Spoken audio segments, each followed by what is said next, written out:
วันสำคัญทางพระพุทธศาสนาวันสำคัญทางพระพุทธศาสนานั้นมีมีความสำคัญที่เรียกว่าเทศกาลเทศกาลหมายถึงราวสมัยที่กำหนดไว้เป็นประเพณีเพื่อทำบุญและการรื่นเริงในท้องถิ่นเช่นสงกรานต์ศาสตร์ลอยกระทงหรือล้านนาประเทศเรียกว่าเดือนยี่เพ็งซึ่งดังกระชอนไปทั่วโลกลอยกระทงจากความหมายดังกล่าวนี้จะเห็นได้ว่าประเทศไทยมีเทศกาลหลายหลักหรือว่าหลากหลายเทศกาลซึ่งเทศกาลเหล่านี้ส่วนใหญ่ได้รับอิทธิพลมาจากพระพุทธศาสนานั่นเองสำหรับในชั้นนี้จะกล่าวถึงเทศกาลสำคัญได้แก่เทศกาลเข้าพรรษาเทศกาลเข้าพรรษาเริ่มตั้งแต่วันแรม1 ค่ำเดือน8ซึ่งเดือน8ตรงกับเดือน10ของล้านนาจนถึงวันขึ้น15 ค่ำเดือน11ความสำคัญการเข้าพรรษาเป็นวิธีปฏิบัติสำหรับพระสงฆ์โดยเฉพาะโดยในช่วงเวลาดังกล่าวนี้พระสงฆ์จะต้องหยุดจาริกไปพักแรมค้างคืนปฏิบัติธรรมตามสถานที่ต่างๆต้องอยู่ประจำที่วัดใดวัดหนึ่งเป็นเวลา3 เดือนกำหนดตั้งแต่วันแรม1 ค่ำเดือน8จนถึงวันขึ้น15 ค่ำเดือน11การเข้าจำพรรษาของพระสงฆ์ในวัดใดวัดหนึ่งก็แบ่งเป็น2 ระยะด้วยกันท่านคงอยากจะทราบว่า2 ระยะนี้มันมีอะไรบ้างระยะตามปกติอันนี้เป็นระยะที่1นะระยะตามปกติคือวันแรม1 ค่ำเดือน8เรียกระยะนี้ว่าปุริมพรรษาก็คือเข้าพรรษาต้นหรือเข้าพรรษาแรกระยะที่2คือระยะผิดปกติระยะผิดปกติเพราะมีเหตุจำเป็นจึงเลื่อนไปทำพิธีเข้าพรรษาวันแรม1 ค่ำเดือน9เรียกระยะนี้ว่าปัจฉิมพรรษาก็คือเข้าพรรษาหลังระยะนี้ออกพรรษาในวันขึ้น15 ค่ำเดือน12ตรงกับวันลอยกระทงในประเทศไทยก็คือแบ่งเป็น2 ระยะด้วยกันระยะปกติแล้วก็ระยะผิดปกติสำหรับชาวพุทธเนี่ยนะชาวพุทธเมื่อถึงช่วงเข้าพรรษาก็จะได้ถือโอกาสทำความดีเป็นกรณีพิเศษวงเล็บกรณีพิเศษนะถ้าในเวลาออกพรรษาเนี่ยช่วงนอกพรรษาเนี่ยมันไม่ได้ทำเป็นกรณีพิเศษเป็นกรณีพิเศษนี่เช่นไปทำวัดไปวัดไปทำบุญตักบาตรรักษาศีลฟังธรรมถวายเครื่องไตรธรรมชาวพุทธบางคนจะอธิษฐานจิตของงดเว้นความชั่วและตั้งใจทำความดีบางอย่างตลอด3 เดือนที่ว่าบางอย่างนี้ที่เห็นชัดๆคืองดเว้นการดื่มสุราปิดตัวใหญ่ๆตามวัดวารามต่างๆตามสถานที่สำคัญงดเว้นดื่มสุรา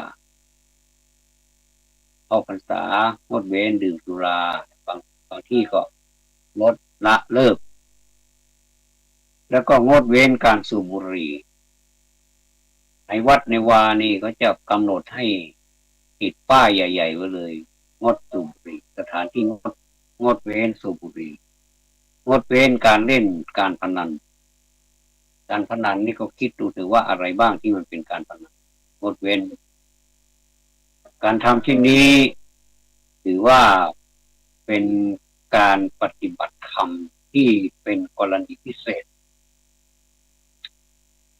ตั้งใจรักษาศีลห้าตั้งใจจะถวายทานแด่พระภิกษุและสามเณรนอกจากนี้แล้วนี่ก็ทำความดีเป็นกรณีพิเศษในช่วงเทศกาลเข้าพรรษายังมีกิจกรรมที่สำคัญอื่นอีกที่ชาวพุทธปฏิบัติสืบเนื่องต่อกันมาจนกลายเป็นประเพณีประเพณีนี่ขอพูดถึงประเพณีหน่อยว่าคำว่าประเพณีมันต้องวงเล็บหน่อยว่าที่ดีงามถ้าเป็นประเพณีที่อาศัยเพื่อผลประโยชน์บางอย่างนี้ไม่ใช่ประเพณีเป็นประเพณีที่แอบแฝงที่เคลือบแฝงไปด้วยผลประโยชน์เช่น นอกเรื่องหน่อยนะประเพณีอ่างานศพเนี่ยนี่ก็ถือเป็นประเพณีอย่างหนึ่งเพราะว่าคนที่จากไปนี่เขาไม่มีสิทธิ์ที่จะลุกขึ้นมาทำอะไรด้วยตนเองคนที่ยังอยู่ข้างหลังอยู่เบื้องหลังเนี่ยจะทำให้หมดแล้วก็จะมีพิธีกรรมต่างๆที่เกิดขึ้นเป็นลำดับไปถ้าเป็นประจำวันก็จะมีพิธีฟังพระธรรมเทศนาว่าฟังเทศแล้วก็บางที่ก็ถ้ามีเจ้าภาพก็จะมีการฟังพระสวดอภิธรรมนี่เป็นอภิธรรมจริงๆนะตั้งแต่บทแรกบทที่1บทที่2บทที่3บทที่4บทที่5บทที่6บทที่7ซึ่งเป็นบทสุดท้ายหรือว่าบทที่สุดว่ามหาปัฏฐานอะไรก็เกิดแต่เหตุอันนี้เรียกว่าอภิธรรมซึ่งกำหนดเป็นอภิธรรม7 คำพีซึ่งไปสวดในงานศพและแต่บางที่ก็เป็นการสวดแบบทำนองก็แล้วแต่สำนักและแต่การที่สำนักนั้นเขาเรียนมาอย่างไรฝึกมาอย่างไรที่ก็เป็นการสวดแปลการสวดแปลก็อธิบายถึงความเกิดขึ้นตั้งอยู่ดับไปความไม่เที่ยงแท้แน่นอนความเป็นทุกข์เป็นไม่ความเป็นไม่ใช่ตัวไม่ใช่ตนอย่างนี้ก็บรรจุอยู่ในบทสวดนั้นอันนี้พูดถึงงานศพแต่ที่น่าสังเกตที่สุดก็คืองานศพนี้ไม่ควรที่จะเป็นเป็นงานรื่นเริงหรือว่าเป็นงานซ้ำเติมเจ้าภาพ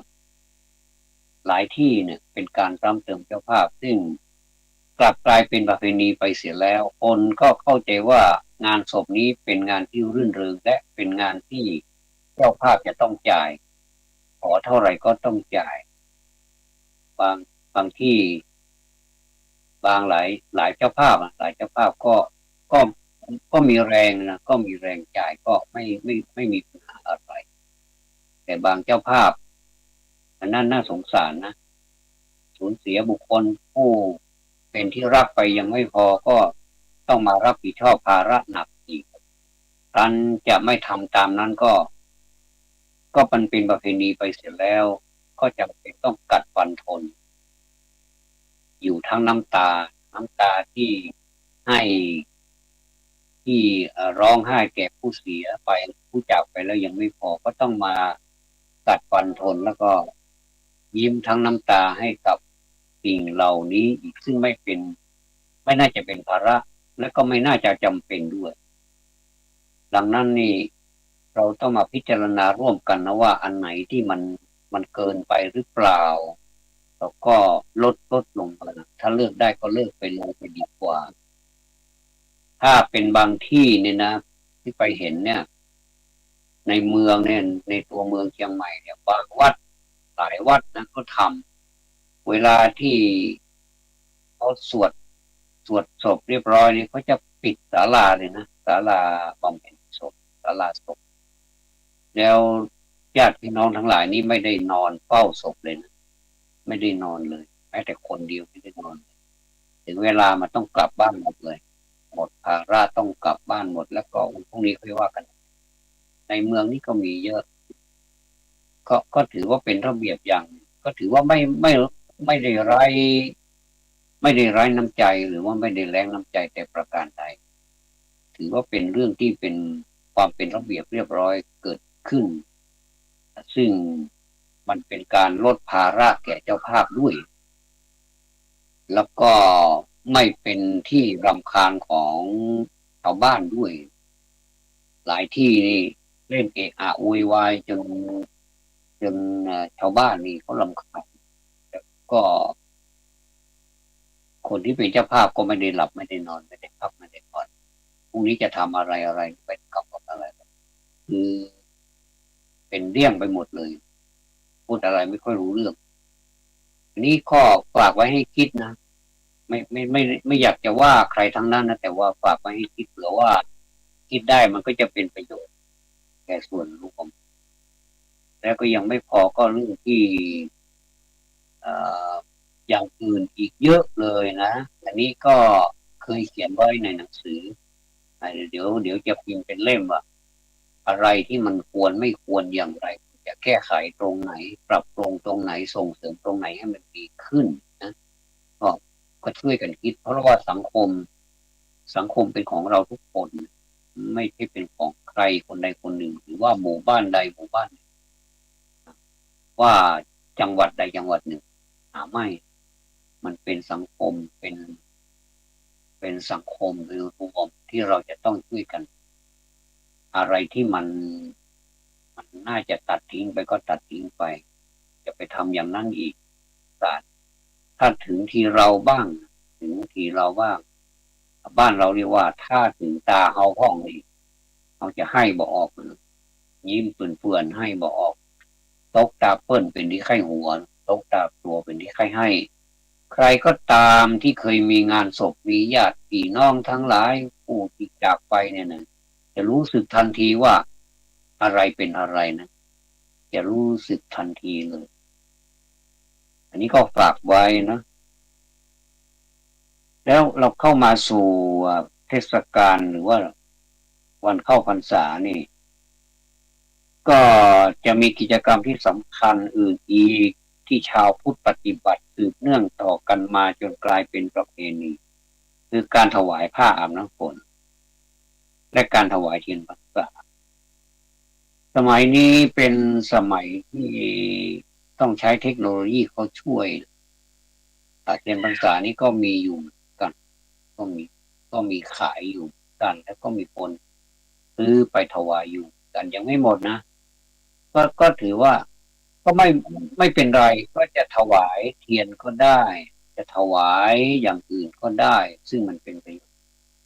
เทียนนี่ก็ยังใช้อยู่นะเวลาที่ทำวัดเช้าทำวัดเย็นก็ยังจุดเทียนอยู่จุดเทียนอยู่บางท่านก็ถวายเล่มใหญ่บางท่านก็ถวายเล่มกลางเล่มเล็กก็ว่ากันไปแล้วก็ที่มันมีแปลกมีพิเศษกว่านั้นขออภัยนะมีพิเศษกว่านั้นก็คือการถวายหลอดหลอดไฟฟ้าหลอดไฟฟ้าซึ่งก็ก็ดีก็ดีเหมือนกันเพราะว่าไฟฟ้านี่มันก็ดีอย่างมันก็เสียอย่างที่ส่วนดีมันก็คือเก็บง่ายนะแล้วก็ใช้ได้นานกว่าหลอดหนึ่งที่ก็ใช้กันเป็นปีๆถ้าไปเจอหลอดที่มีคุณภาพมียี่ห้อคุณภาพทนหน่อยก็ทนและส่วนเสียมันก็คือเสียค่าไฟฟ้านั่นเองถ้าหลายดวงหลายที่มันก็กินไฟฟ้าการจ่ายไฟฟ้าก็เพิ่มขึ้นก็นี้ก็แล้วแต่นะมันก็อะไรก็ตามมันก็จะมีทั้งบวกและลบทั้งเป็นคุณและทั้งเป็นโทษ คุณอนันต์แล้วก็เป็นโทษมากแล้วก็ข้อข้อเสียของของการถวายเทียนอันนี้ก็มีข่าวมีคราวมาบ่อยๆกันเวลาจุดเทียนไว้แล้วก็ไม่ได้ดับปกติแล้วถ้าเราทำวัดเสร็จเราสวดมนต์เสร็จแล้วก็มีการดับเทียนด้วยวันพรุ่งนี้เช้าพรุ่งนี้คืนพรุ่งนี้ก็จุดใหม่เป็นอย่างนี้ไปเรื่อยๆแต่ว่าไม่นิยมไม่ได้ยมจุดไว้นี่อันตรายเทียนเทียนนะที่เราจุดบูชาพระนี่อาจจะเป็นใช่มันเป็นประโยชน์ต่อเราแน่นอนแต่ว่ามันก็เป็นโทษเหมือนกันถ้าสมมติว่าเทียนนั้นมันล้มแล้วก็มันไม่ยอมดับถ้ามันล้มแล้วมันดับก็ดีถ้ามันล้มแล้วมันมันยิ่งเป็นประกายไฟแล้วก็มันก็เผาไปเป็นวงกว้างในที่สุดก็ถ้าเป็นวิหารก็เป็นวิหารทั้งหลังไหม้หมดเลยนะเป็นตอตะโกเลยไหม้หมดถ้าเป็นกุฏิก็ไหม้กุฏิหมดเลยอันนี้เคยมีมาแล้วนะมีมาแล้วก็เป็นตัวอย่างให้เรา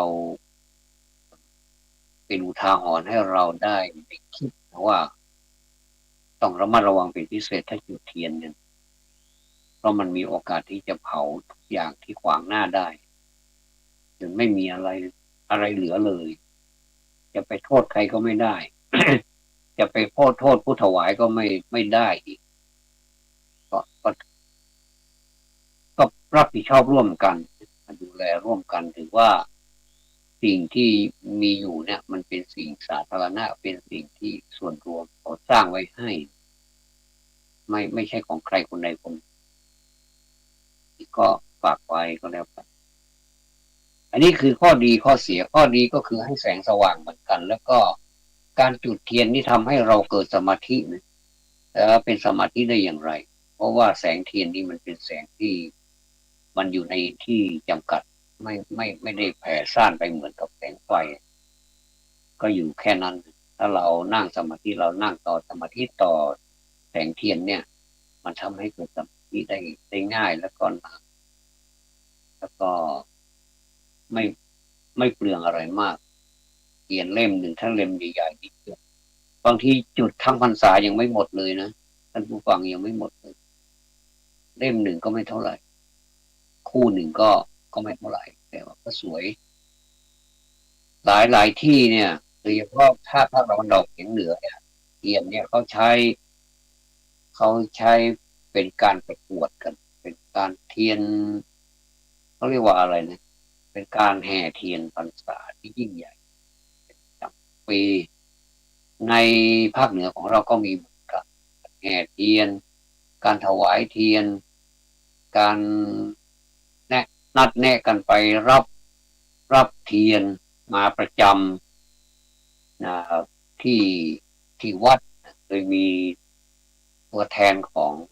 องแต่ละวัดที่ว่าจะเป็นตัวแทนของคนหนุ่มคนสาวหรือว่าตัวแทนของแม่บ้านหรือว่าพุทธศาสนิกชนหรือว่าสุปฏิการไปรับกันในสถานที่ที่นัดแนะที่จัดกันส่วนใหญ่แล้วจะเป็นสถานที่ราชการก็จะมีผู้หลักผู้ใหญ่มามอบให้เป็นพิธีก็กลับไปวัดใครวัดหนึ่งก็ดีไปอย่างคือรอเทียนที่เดียวหรือว่าสั่งเทียนมาทีเดียวเลยแล้วก็นิมนต์พระมาเจริญพุทธมนต์แล้วก็มารับเทียนอย่างนี้ก็ถือว่าเป็นการประหยัดไปอีกอย่างแต่ถ้าสะดวกในการรอเทียนของวัดใครวัดมันก็อันนั้นก็ไม่ว่ากันก็แล้วแต่นะบางที่บางที่ก็รอที่วัดตัวเองด้วยนะอย่างวัดกอเขาก็นัดไปรับเทียนที่อย่างว่าที่สถานที่สำคัญแล้วก็ไปนะก็ไปทำตามนั้นแล้วก็เข้าสู่ในพิธีกับวัดอื่นแต่เขาที่วัดของตัวนี่ก็ยังรออยู่ก็ได้ไม่เป็นไรก็แล้วแต่สุดแท้แต่ว่าจะสะดวกหรือไม่อย่างไร ถ้าเราไม่สะดวกก็ไปรับมาอย่างเดียวก็เป็นอันเสร็จก็อันเป็นอันเรียบร้อยไปไม่ว่าจะเป็นวัดไม่ว่าจะเป็นโรงเรียนนะโรงเรียนแม้แต่โรงเรียนอนุบาลก็ยังหล่อเทียนพรรษาเลยก็มีพิธีหล่อเทียนพรรษาทั้งนี้ทั้งนั้นก็เพราะว่าจะปลูกฝังให้เยาวชนเล็กๆกันนะลูกหลานของเราให้รู้ว่าเทียนนี่มีประโยชน์ต่อวัดมีประโยชน์ต่อสาธารนิกชนอย่างไรเขาถึงได้ใส่ใจหล่อเทียนกันแล้วมีอานิสงส์อย่างไรก็อธิบายไปว่าการที่ถวายเทียนนั่นเป็นการถวายแสงสว่างก็ที่เห็นที่พูดกันนะก็อีกอย่างหนึ่งก็เป็นการเชื่อมความสามัคคีกันนัดกันมาบุคคลเยอะๆมาหล่อเทียนนะเขาก็จะมีการ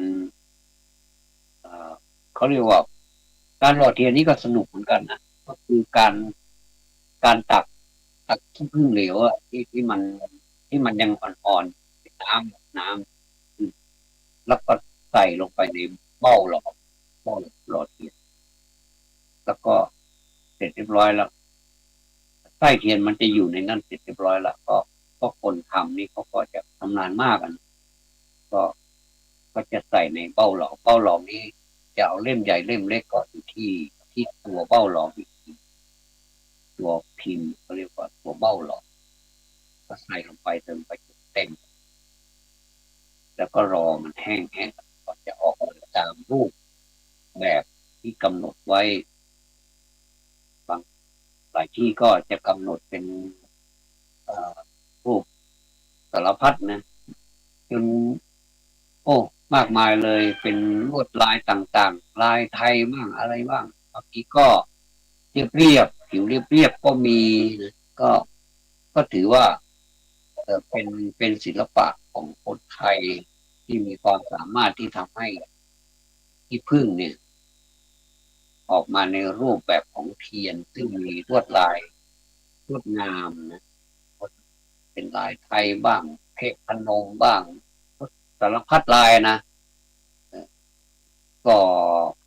หลายที่ก็ออกไปประกวดประชันกันทีนี้ที่สนุกก็เป็นในรูปแบบของธุรกิจก็ก็ได้ทั้งสองอย่างได้ทั้งความสนุกสนานความอดทนมีความสามัคคีกันตั้งเป็นกลุ่มเป็นก้อนขึ้นมาแล้วก็ไปแข่งขันเพื่อชิงรางวัลในตัวรางวัลนั้นก็ไม่เท่าไหร่ก็คือไม่ใช่เป้าหมายหลักแต่ว่าตัวการรักษาซึ่งลวดลายรักษาภูมิปัญญาของแต่ละกลุ่มเนี่ยอันเนี้ยเป็นจุดหมายที่สำคัญกว่าแต่รางวัลที่ได้มานั้นเป็นเพียงการส่ง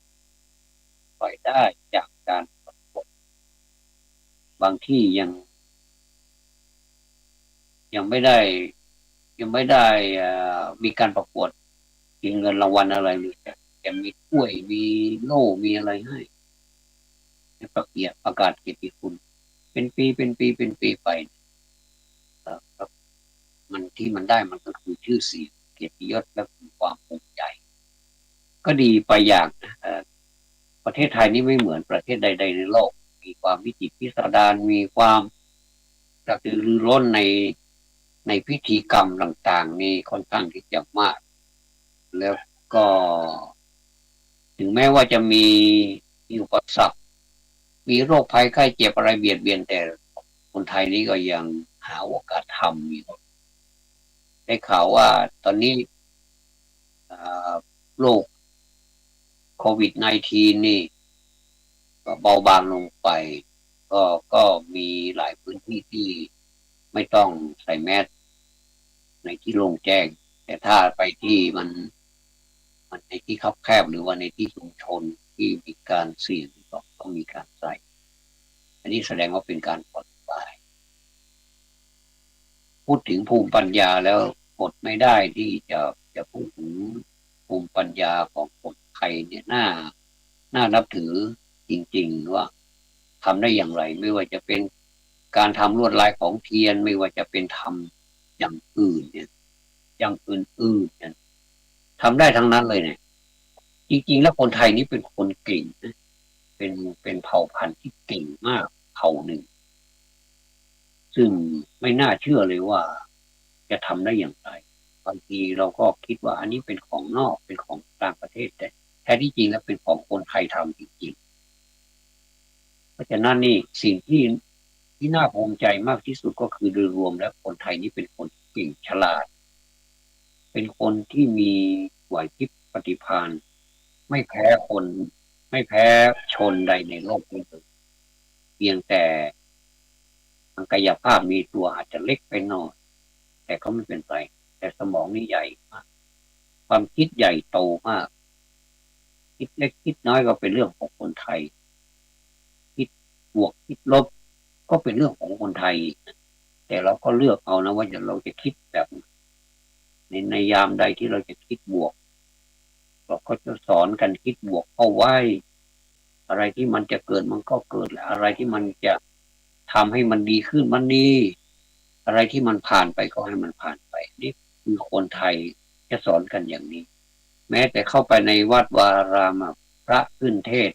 ท่านก็จะสอนให้พวกเราอดทนให้เราปฏิบัติธรรมอย่างน้อยที่สุดก็เป็นสังสังฆธรรมหรือว่าเอ่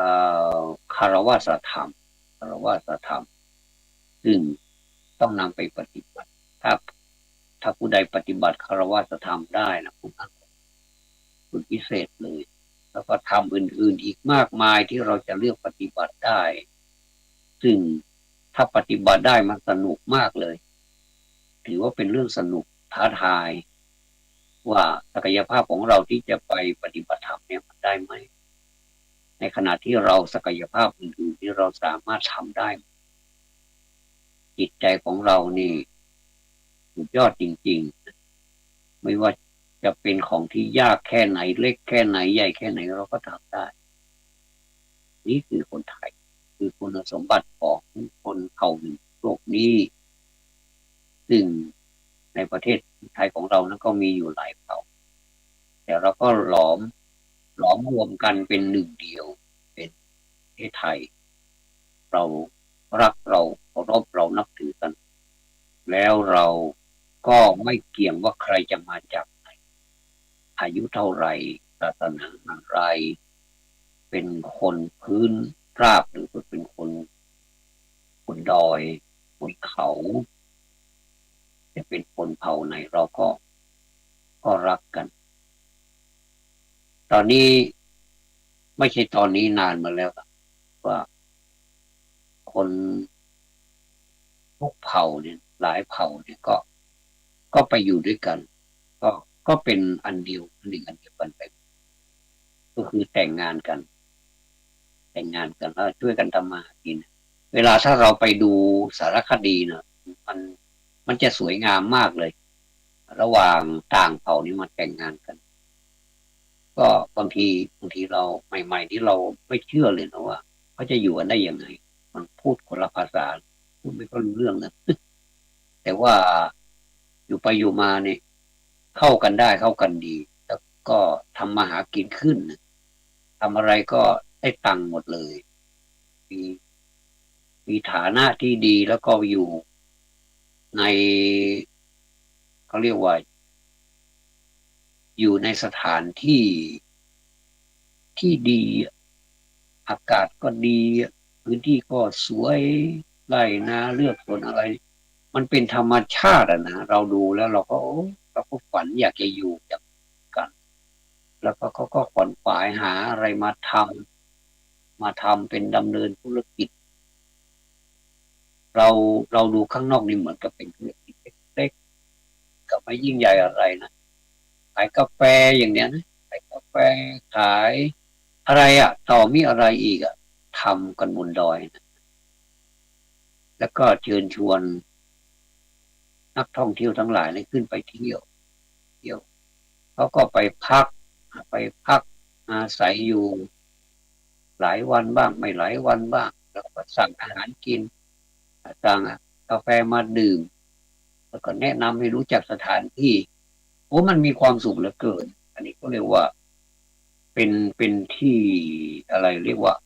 สัปปายะนะเขาเรียกว่าสัปปายะเป็นที่สบายอย่างหนึ่งซึ่งมันไม่ได้ประกาศถึงความหรูหราอะไรไม่ต้องไปประกาศตึกรามบ้านช่องบ้านใหญ่โตมโหฬารอะไรนี่ไม่ต้องเลยนะเพียงเพื่อ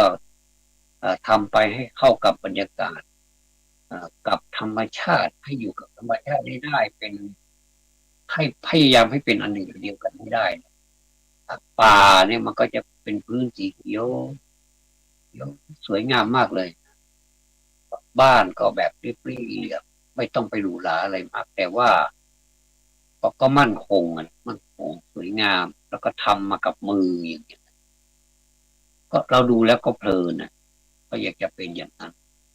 เป็นอย่างนั้นก็ได้ถ้าเราจะทำถ้าเราจะทำก็ได้เรามาประยุกต์กับบ้านเราก็ได้อย่างน้อยที่สุดก็แบ่งบรรยากาศเหล่านั้นมาใช้กับบ้านเราก็ได้ไม่ต้องไปสร้างใหญ่โตอะไรสร้างแบบเหมือนกับบ้านน้อยในป่าใหญ่เป็นบ้านน้อยในป่าใหญ่เหมือนในกรุงเหมือนกันในเมืองมีมีบ้านน้อยในป่าใหญ่หลายที่เหมือนกันนะซึ่ง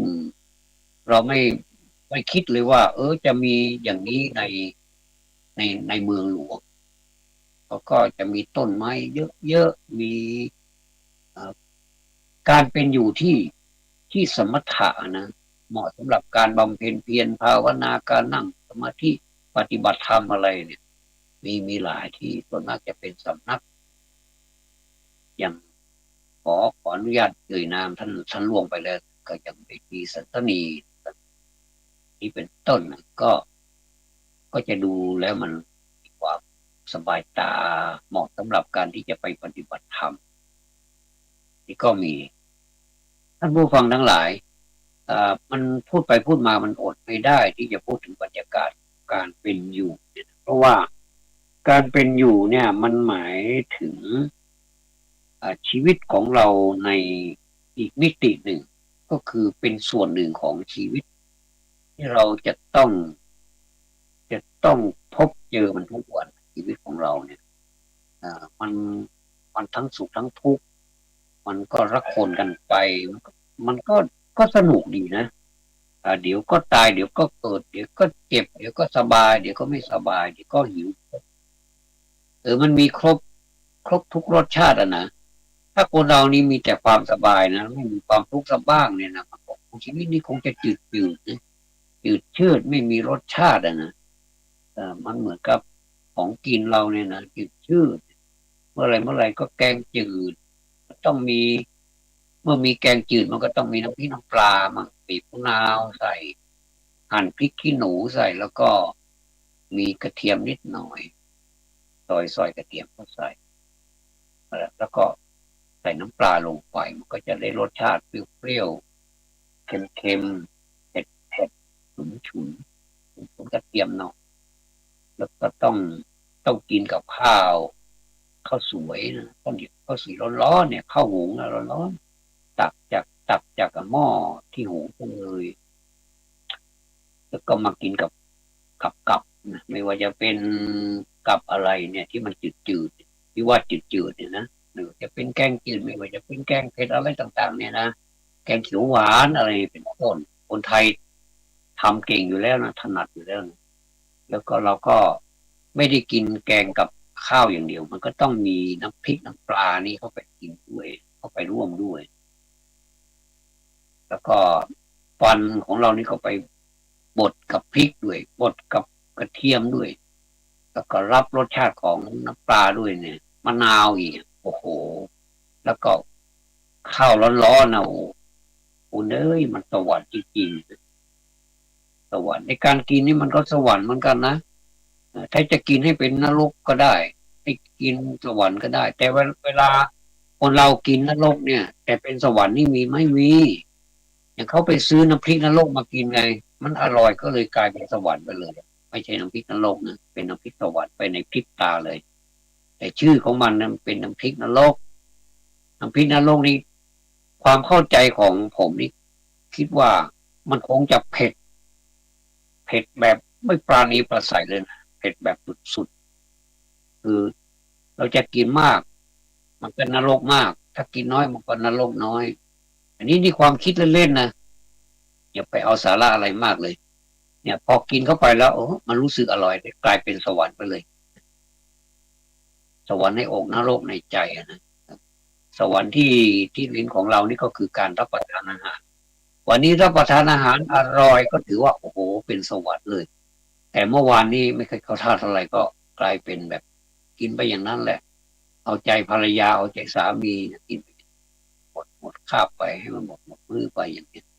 อย่างนี้ก็มีถือว่าเป็นนรกหรือว่านรกไกลๆนะจะว่าสวรรค์ก็ไม่ใช่นรกก็ไม่ใช่เป็นครึ่งกลางๆสุกๆดิบๆนะเพราะฉะนั้นนี่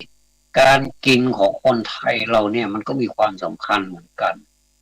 บางทีทำเป็นอุตสาหกรรมในการกินเนี่ยบางคนนี่ถือเอาการกินเนี่ยมาเป็นธุรกิจในการทำเงินเลยนะเพราะว่าคนไทยนี่ชอบอะไรที่มันท้าทายและชอบอะไรที่มันแบบพิสดารชอบอะไรที่มันแบบสวยงามนะอย่างที่พูดเรื่องของการกินนี่ก็ถือว่าเป็นความสวยงามชนิดหนึ่งที่เรากินไปแล้วเนี่ยมันไม่ใช่กินอย่างอาหารแต่อาหารเพียงอย่างเดียวแต่มันกินบรรยากาศด้วยนะบรรยากาศของการกินเนี่ยมันคนเรานี่มันจินตนาการอย่างเรากินบนบ้านเนี่ยเรากินในบ้านเนี่ยทุกวันนี่มันก็แบบเป็นปกติไม่ก็มีอะไรเนี่ย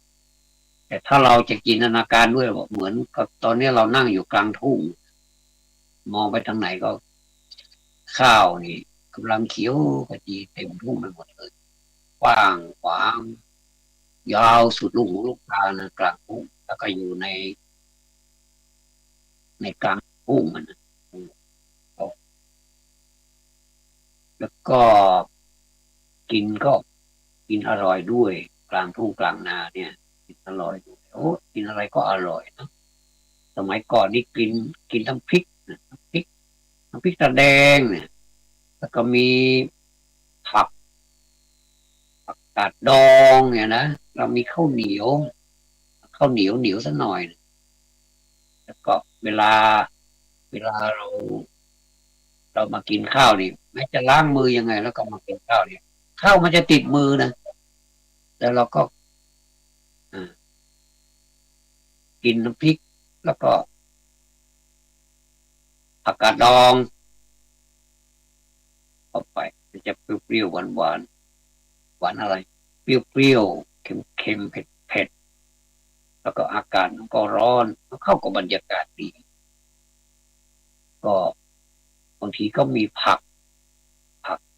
ผักเคียงนะเครื่องเคียงซึ่งก็ไม่ได้มาจากไหนก็อยู่ในนานั่นแหละในปูในนาแหละเอามาจิ้มนะไม่ว่าจะเป็นผักโน่นผักนี่โอ้สารพัดผักอะไรอยู่อร่อยจะบอกไข่เจียวถ้าไม่เชื่อก็ลองไปทำบรรยากาศนี้ดูอะกลางทุ่งกลางนานี่ผมนี่ชอบมากเลยนี่ชอบชอบกินอะไรที่อยู่ทุ่งกลางนาไม่ต้องออกอะไรมากอาหารไม่ต้องวิจิตรพิสดารอะไรมากแค่น้ำพริกอะไรก็ได้ท่านผู้ฟังน้ำพริกอะไรก็ได้ข้าวเหนียวร้อนๆข้าวเหนียวนี่จะต้องร้อนและก็ต้องอ่อนด้วยนะต้องนิ่มไม่ใช่ข้าวเหนียวที่มันแบบแข็งๆเนี่ยอันนี้ทำให้บรรยากาศลดลงอีกบรรยากาศของความสุขจะลดลงจากที่เต็ม100นี่ก็จะเหลือสัก70-60%ไอ้ที่มันลดลงนั้นเพราะมันข้าวมันก็แข็งแต่ความร้อนมันได้แต่ว่าความนุ่มมันไม่ได้จะต้องพยายามไปปรับให้มันนุ่มเหมือนกับเราฟังเพลงมันจะมีเสียงที่มันแหลมมันทุ้มต้องปรับให้มันอยู่กลางๆให้อยู่นุ่มฟังได้มันเพราะหูฟังแล้วมันคล้อยตามันมีบรรยากาศแล้วเนี่ยคนไทยชอบบรรยากาศแบบนี้ความสุขไม่ต้องหาที่ไหนนะหาได้จากบรรยากาศ ก็บรรยากาศเหล่านี้ทำให้เราผ่อนคลายนะพูดถึงเรื่องของอาหารเรื่องของอาหารเมื่อกี้นี้ก็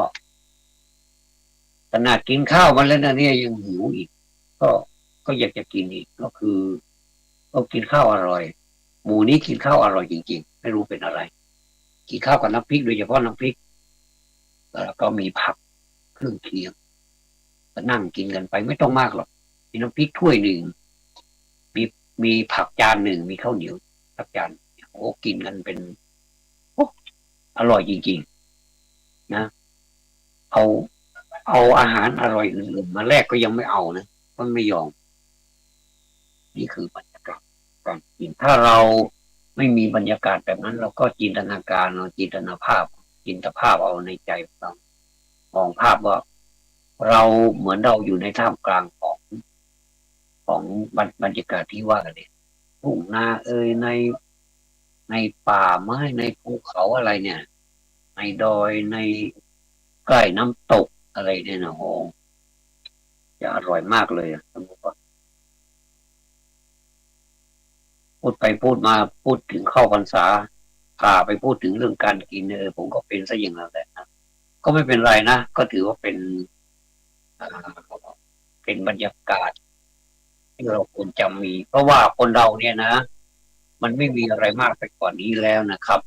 ไม่มีอะไรมากไปกว่านี้แล้วเพราะว่าการที่เราทำอะไร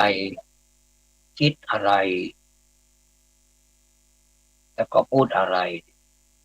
ถ้ามัน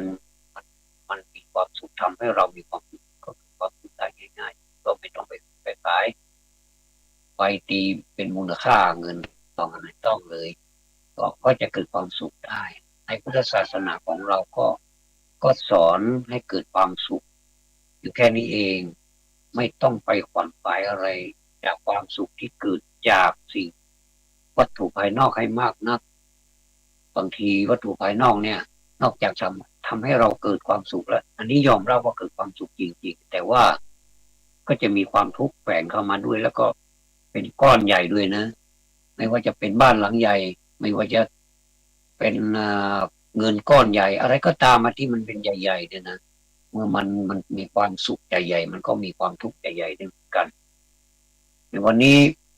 ไหนๆจะเข้าบรรยากาศของการเข้าพรรษาแล้วก็ขอให้ประชาชนสาธุชนทุกท่านเนี่ยทำใจให้สบายแล้วก็ขอให้สำเร็จในความคิดในการที่ท่านคิดท่านทำท่านพูดอะไรก็ขอให้มีความสุขให้สมดังปรารถนาทุกประการนะครับขอขอบพระคุณท่านพระครูสมุวิศวัตรวรจิตโยผู้อำนวยการสถานีวิทยุ104.50เมกะเฮิรตซ์ระบบ FM ของวัดป่าหินจังหวัดเชียงใหม่ในการกำกับในการกำกับดูแลของมหาวิทยาลัยเชียงใหม่ที่เคารพอย่างสูงยิ่งนะครับขอความสุขความสวัสดีจงบังเกิดแด่ท่านผู้ฟังทุกท่านสวัสดีครับ